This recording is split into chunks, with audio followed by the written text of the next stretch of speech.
Sexton trying to get loose. He'll fire. Hey! Knocks it down. Carl slammed it home. Garland upstairs. Oh! Sexton inside. A thunderous dunk. And Allen blocked the shot at the rim. Welcome to the 2021 Cavs Draft presented by Panini. I'm your host, Justin Rowan, and this is the Chase Down Podcast Wine and Gold Radio crossover extravaganza. I can't think of a better group of people to be spending draft night with than this current crew. We'll start things off with my co-host, Carter Rodriguez. Carter, how you doing, buddy? I'm doing well. I'm feeling really, really good. Crazy swash of breaking news before the draft. Everyone was saying it's going to be a little crazy on the transaction front. Sure seems like it's going to be. And, you know, I'm just really excited for draft. I cannot believe it's only 30 minutes away. We're going to have to go on this podcast. We don't got a lot of time. Oh, I don't think we're going to have any problem going. I have been revved up for weeks now. And joining us today is Cavs.com beat writer Joe Gabriel, one of the voices of Wine and Gold Radio. Joe, welcome back. It is so great to be talking to you again. Thanks for having me on, guys. Thanks for doing the crossover. There's like a big three, but I'm the only one right now. So I'm like Kevin Durant. I'm gonna have to put up all the points tonight. That's right. Part four of soon. Yeah, part four of this crew, Rafa Hernandez-Brito, will be joining us shortly, but we got plenty of talk to talk about before he comes. He's just going to eat up all the oxygen once he gets here, right?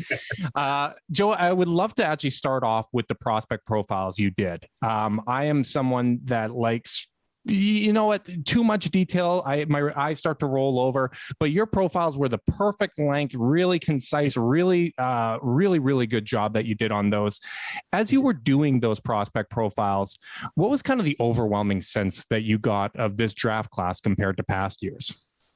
Well, when I was doing it, the one thing that impressed upon me the most was that seeing these guys in college, the experience that they had the year before. Again, who knows how the draft would have shaken out had Isaac Okoro or Tyler Halliburton or Anthony Edwards played in the tournament.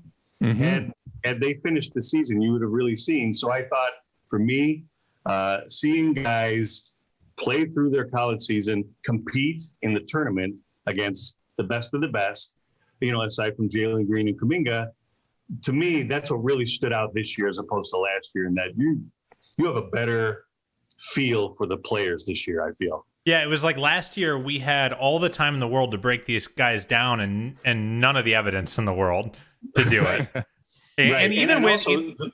And even with Green and Kuminga, we have all this. Yeah, I mean, we didn't see them in the tournament. We also got to see them play against grown-ass men who are, you know, professional ball players, and we got to see how they fared. So I feel like the evidence is really, really strong this year.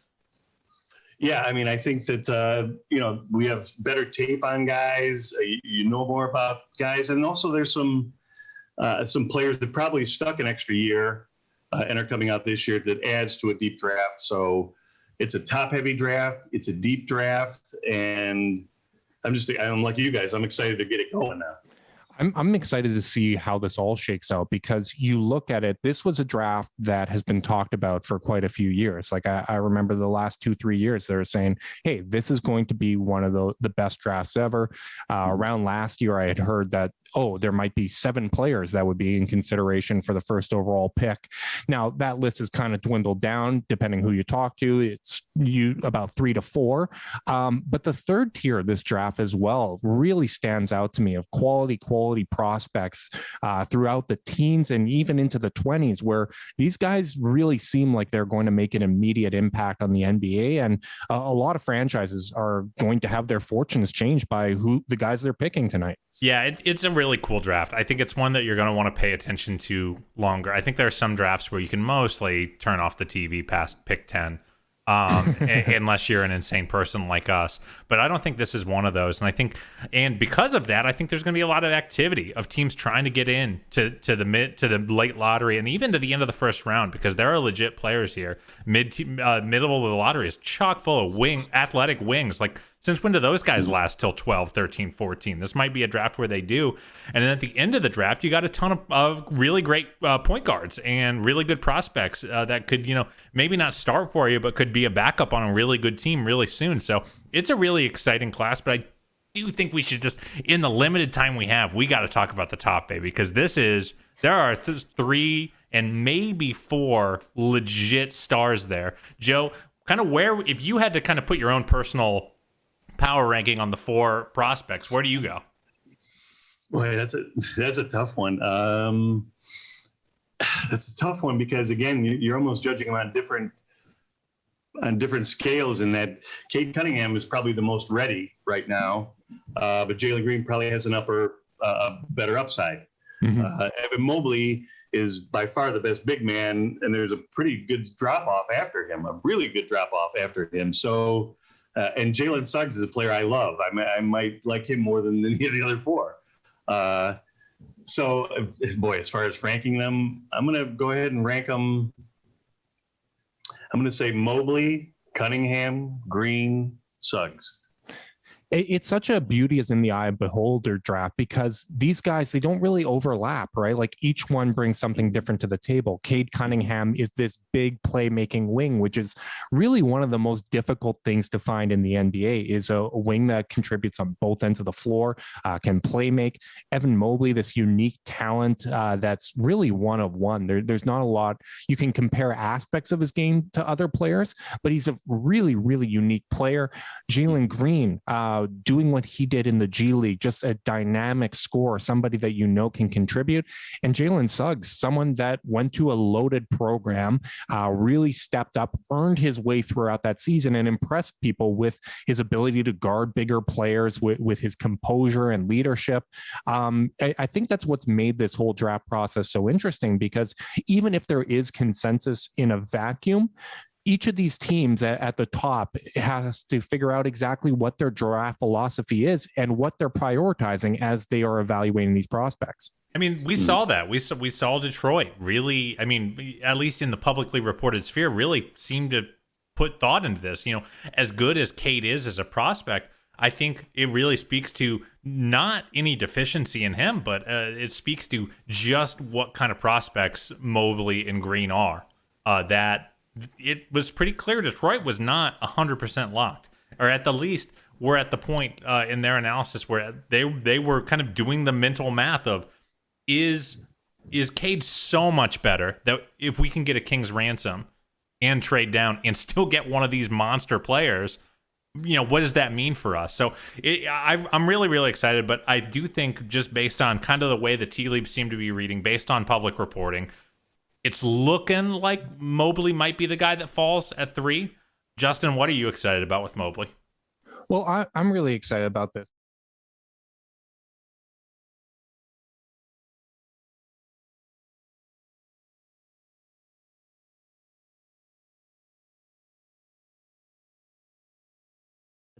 Opportunity to develop quite an interesting and intriguing young core, and now they have the opportunity to add a really, really unique talent that fits well with the players that they have.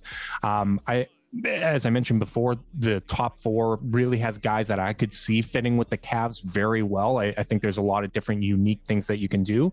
But with Mobley being such a unique talent, and when you listen to a lot of the draft experts, Jonathan Gavoni and Schmitz, like, they have Mobley as their number 2 guy in a vacuum. And for the Cavs to have the opportunity to draft like someone like him, or Jalen Suggs, or even Jalen Green, I think it's a really, really intriguing opportunity. Joe, when you watched Evan Mobley, kind of what did you see out of him?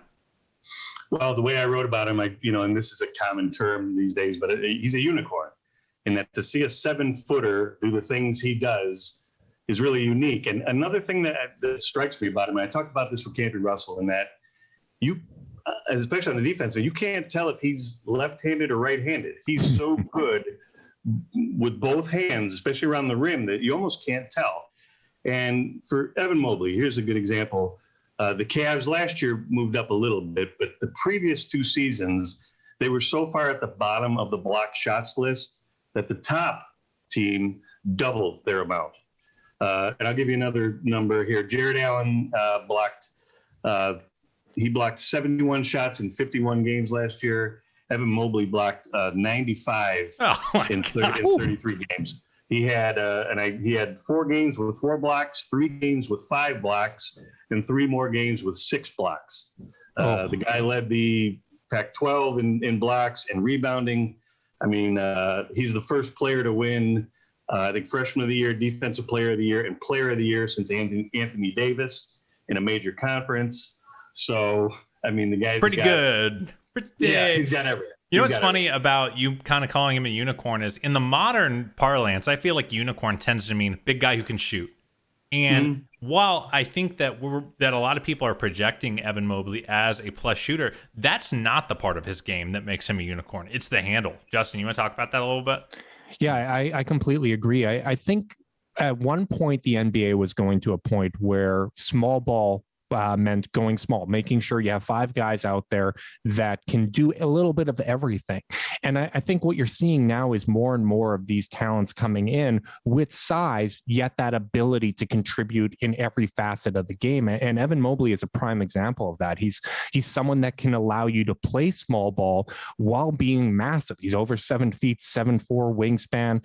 And really, I think that's the way the NBA is going, because you look at what the Milwaukee Bucks did with Giannis at the 4 alongside a big man in Brook Lopez. They were playing a modern game with size. And as more and more of these talents come in, you look at some of the guys that are coming in future drafts. There's a lot of these 7-footers that can do everything. I think it's really important for whatever team drafts Mobley to have that size, to be able to play that up-tempo style, that small ball style with size. And that's a really, really intriguing possibility when you think about the pairing of him and Jared Allen, 2 mobile bigs that can defend pretty much anybody. God, I'll tell you what, if the sex lane backcourt is to continue, I can't think of a better front court pairing than Isaac Okoro, Evan Mobley, and Jared Allen on defense. I mean, you can put Mobley on the best wing scorer, and what really you're able to do is kind of what the Lakers were able to do in the year they won their championship, playing AD and guys like JaVale or Dwight Howard at the 5, is whoever is going out there and hedging hard on the pick and roll and really protecting your weak point of attack defenders at the guard position, you still got a monster back on the back line to muck everything up and to play 2-on-1. And that's one of Evan Mobley's strengths, is when he gets put in a 2-on-1 situation where he's the one, he's able to play that middle ground and play chicken and make them make a decision they don't want to make. And the Cavs now have 2 guys like that. And it's not like they've got 2 stiffs. I think anyone who's concerned about the fit of that front court, they should only be concerned on the offensive side of the ball, because defensively, I think it's kind of bananas, honestly, because Allen can cover for most of Mobley's deficiencies, which right now is really just size and his frame. Yeah, I completely agree. Joe, when you were doing your evaluations, were there players that jumped out to you that you weren't necessarily expecting to like as much as you did? And then when you kind of sat down, watched the tape and did your research, kind of blew you away? Yeah, I mean, Jalen Johnson from Duke, and I know he took a lot of guff from leaving Duke after, I think, 13 games maybe. He left out soon, but he, like Cade Cunningham, when you watch him, that's a grown man playing ball. You know what I mean? There's kids playing, and then that's a man right there. So he's an interesting guy. Keon Johnson set I think he set the vertical jump record at the combine. He's another player. But like I said, Jalen Johnson kind of jumped out to me. And, you know, what I said earlier, in that you saw these kids play, you didn't see him play, and Duke didn't make the tournament, which was crazy. And so that was kind of interesting. But, I was saying earlier before we started that there's some second rounders that I'm kind of interested in if they make it to the second round. The one player that I love is, and now I'm forgetting his name. Oh, my God. Jason Preston from OU. Oh, how could you not? I'm a Bobcat alum. I'm a Bobcat alum, Joe. So I've been on the Jason Preston train for 2 years, and it's funny watching a kid like that, because you keep thinking as a fan of a small MAC school, you don't produce a lot of NBA players, and when you see a player as good as that, you go, I'm pretty sure he's an NBA player. But like, I have no proof, and sometimes right. you go see those players do go play against some top level competition in the tourney, and you go, oh, no, they're not.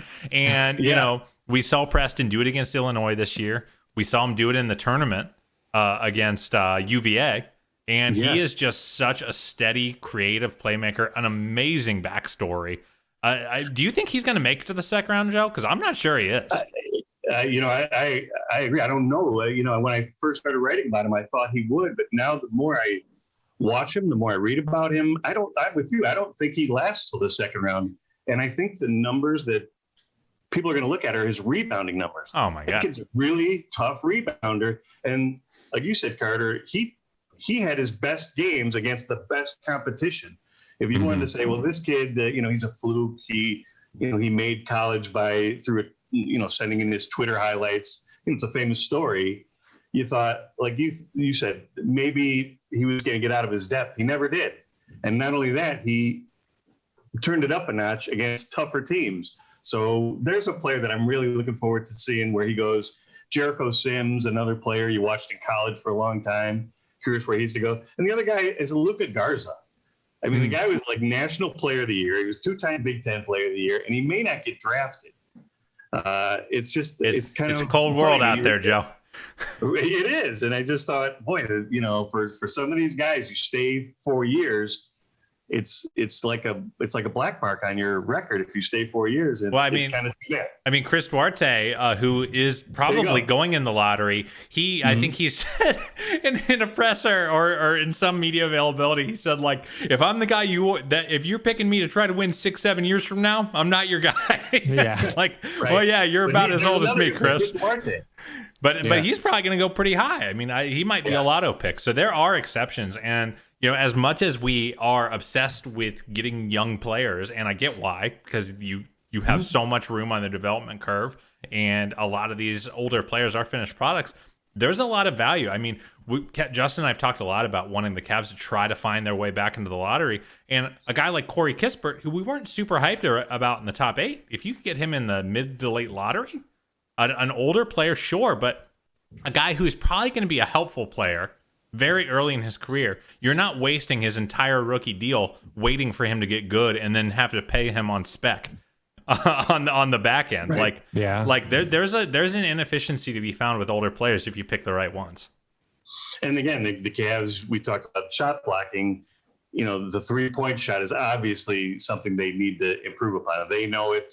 They need to work on it next year. They need to get players to get better at it. And yeah, Kispert's a good example. If you could get him late in the lottery, why not take a shot? Yeah, and when this tier 3 is so deep, like you mentioned Jalen Johnson before, who I'm a big fan of.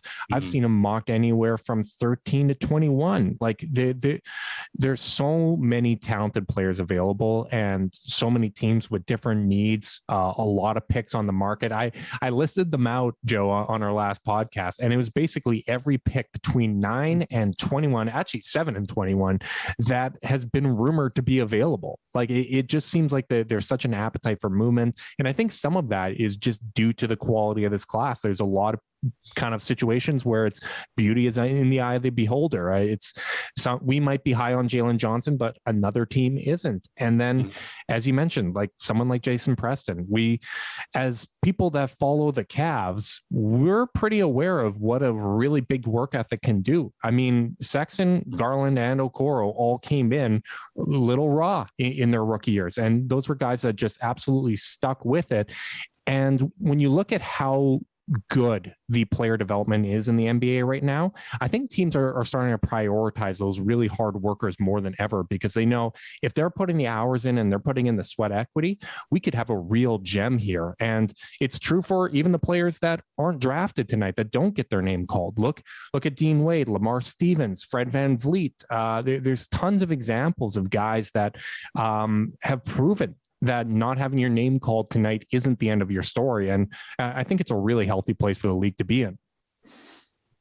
Yeah, I totally agree. And I do want to kind of, even though this is a top of the draft guy, I do think it's a sneaky good segue, because a guy like Jalen Suggs is not Justin and I's preferred pick, but he is one of those high floor guys. Like, I mean, I think the chances of Suggs not being a really good NBA player are like almost zero. Joe, make the case. Obviously, Justin and I are pretty all in on Mobley, but if you had to make the case for Suggs at 3, kind of what would the case be? Man, that's a tough one. At 3, Suggs, somebody was talking recently about the Pistons in their heyday, the bad boys, and comparing them to the Cavs in that when the Pistons were really great, they had Isaiah and Joe Dumars and Vinnie Johnson. None of those guys were probably over 6'3", 6'4".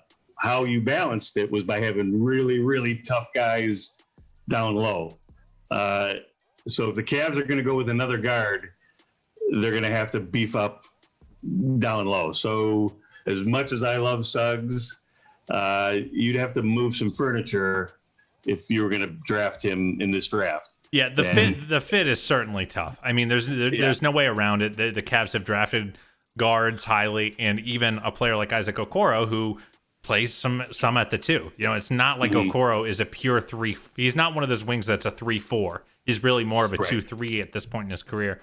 I think the reason you take Suggs is in a lot of ways more of a cultural thing. I mean, he's such a winner, such a leader, and so well regarded. And you know, like we just saw Drew Holiday be a culture changer for a team that ended up winning the championship. And I do think he might be a Drew Holiday type player. Justin, what are your thoughts on Suggs? Yeah, I completely agree. I think the Cavs are in a position where, to steal a phrase from Omar Little, even if they miss, they can't miss. Like it's so nice. There's almost no choice that Kobe Altman in the front office can make tonight that I'll be like, damn it. Right. Like Suggs is an incredibly talented player. And yes, there would be fit questions, but at the same time, talent really does win out in the NBA. I remember last year kind of worrying about the center position because it seemed like Tristan Thompson was moving on from the Cavs. There's no long-term options. And then out of thin air, Jared Allen, Isaiah Hartenstein made a really big impact. Like the landscape can change so quickly in the NBA that I think you really just have to prioritize getting the most talent possible, getting all the talent that you can have, and then figuring out the best ways to maximize them, whether that be consolidating that talent down the road or figuring out a way to make it work. I think that there's a lot of options there, and that's kind of the smart way to go about team building. So, I mean, I've had strong opinions on the draft in the past, and they've been wrong. Like I'm not a draft expert, but it is clear, at least through my view, that all of these guys in the top 4, especially, and even top 5, as I'm a big fan of Scotty Barnes as well, these guys are all really, really high level prospects. It's really exciting. I think the league is in such a good place with this young crop of people, because I think it was Suggs who said it. That was like, it's cool that all the guys at the top of this draft are also really good guys. Like, you haven't heard many character concerns.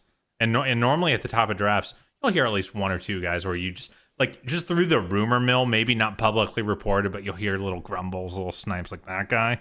And I feel like I haven't heard any of that. Joe, in your reporting and in your researching, what have you heard about this group? But that's a really great point, Carter. Normally at this point of the draft, there's so many red flags. You can say this guy. There's not one guy in this whole draft. Even the guy I mentioned, Jalen Johnson, I think. Yeah, he's probably the closest thing. That he left Duke early. That was probably the biggest red flag in the draft. I can't think of anything else that, you know, and rather than focusing on the negative, you're right. These guys are good guys. They all seem like good guys. Again, Jalen Suggs, you're right. These guys are culture-changing type guys. So, you know, the NBA has just changed so much in the draft. You asked me about what I noticed doing the prospect profiles. When you used to do prospect profiles, you'd read about a guy who went to this high school or that high school. Guys don't do that anymore. Mm-hmm. By the time guys get to 19 years old, they've already gone to different programs, and they're in all kinds of different, you know, AAU teams and different high schools. So things have really changed in the draft over the years. Yeah, they really have. And it is interesting that with so much time to look at these prospects, because this has been a high profile class, that none of that has really come up. It really does seem like a high talent, high character crop of young players. So with all of that in mind, Cavs sitting there with the 3rd overall pick. Joe, I want to lean on you here because you've been around this team. We've been fans of this team for a long time, but you've been around this team for a while. What does this pick and this moment in time mean for both the Cavs and Cleveland? This is I feel this is a cornerstone pick. I think you have to look at it that way. And I think they're thinking of it that way, and that this pick has to be, you have to hit on this pick. And this guy has to be, I believe, a corner, not even just a starter, cornerstone player. And then you can start, I think you can draw your baseline here. And now I think you could start thinking about winning and building around the guys you have. Because you mentioned a couple players, Okoro, Sexton, Garland, Allen. Now you're looking at a, if they draft the way we think, you're looking at a solid starting five. I think now you start, this is your baseline. Now you start building from here. So this is a huge pick. Yeah, I mean, what's so interesting about it to me is like sometimes, and we saw this happen in 2003 where LeBron was so good right off the rip. It was kind of hard to build a really strong team of prospects around him. You had one draft really of that. And, I think the general consensus nationally about the Cavs is they've got some pretty good prospects and they don't have a number one. And what's really nice about the way that things have broken is if they do draft a true number one in this pick, whether it's Jalen Green, whether it's Evan Mobley, whether it's Kate Cunningham, which not gonna happen, but he ain't getting there. But like no matter who if they get that player isn't coming in cold. They're not coming into a team of, aging veterans that maybe are ready to move on to a contender or just a talent barren team full of G leaguers. This is a team with 4 or 5 real, actually I'd go higher, 6 or 7 really, really, capable young players that can grow with this pick. So I feel like the arc and the trajectory and the environment that that whoever gets drafted is going to be in is in so much of a better place than they might have been in 2003 or like Kyrie was in 2011. I just feel like the incubator is much more ready to grow alongside the player. Yeah, that's a great point, Carter. And that when Kyrie came and there was so much pressure on him, to be the next LeBron or to take this franchise, it's all on your shoulders now. And that affected him. It really did. And it probably affected him down the road. To your point, Mobley, who, if the Cavs take Mobley, he's a soft-spoken guy by all accounts, not a big rah-rah type guy. So you can give him time, even if he's your number one, to kind of learn and grow with your other young, good players. And guys like Garland, Sexton, Okoro can tell him, hey, this is the culture. This is how we do it. Bring him along and all grow together. You have a bunch of young guys if you keep them together, by the time they're 25, 26, you got a real ball club. Yeah, I totally agree. I mean, Garland came real close to making Team USA, got that experience with that. Colin Sexton put up all-star caliber numbers last season. Jared Allen ranked as one of ESPN's top 25 under 25. He's going to, if it is Evan Mobley or whoever this pick is, he's going to be brought into a situation where they're not asked to do too much too early. They are going to be able to slot in and just focus on what they do best, not develop those bad habits by being asked to do too much. And I think it's a really, really unique situation and a fortunate one for the Cavs to be in. And from this point on, I think the top priority is just getting the right adults in the room. I think you look at Larry Nance Jr., he's a great example of that. Colin Sexton has credited Kevin Love for mentoring him and being there for him and just getting more of those adults around this young core, I think is going to be the priority. But oh my goodness, we are just moments away from this draft starting. So I think now would be the perfect time to wrap things up. Joe, do you have any final thoughts before I wrap this up? I just hope it's going to be a great draft. I'd love to see the Cavs maybe get back in. There's a lot of teams with multiple first-round picks. So I think it's going to be a wild one. Tonight. My fingers are crossed too. I'm keeping an eye on the Houston 2022 second round pick. I don't think Houston is going to be a good team anytime soon, so that could be pretty valuable. There's a lot of things that they can do. Hopefully Kobe Altman is making lots of calls. I would assume he's making a lot of calls. He seems to surprise us all. But thank you so much, Joe, for joining us. We really do appreciate it. I'm sure you're happy that you didn't have Rafa taking up all your airtime here. I have to do it when he's not around. I have to do a lot of talking. I don't like this. Well, we like it a bunch. I hope all of our listeners tuning in on YouTube appreciate this as well. Make sure you like and subscribe. If you're listening to this via podcast, make sure you're checking out both the Chase Down podcast and Wine and Gold Radio. We appreciate all of your support. Hope you guys enjoy your draft night. And until next time, go Cavs.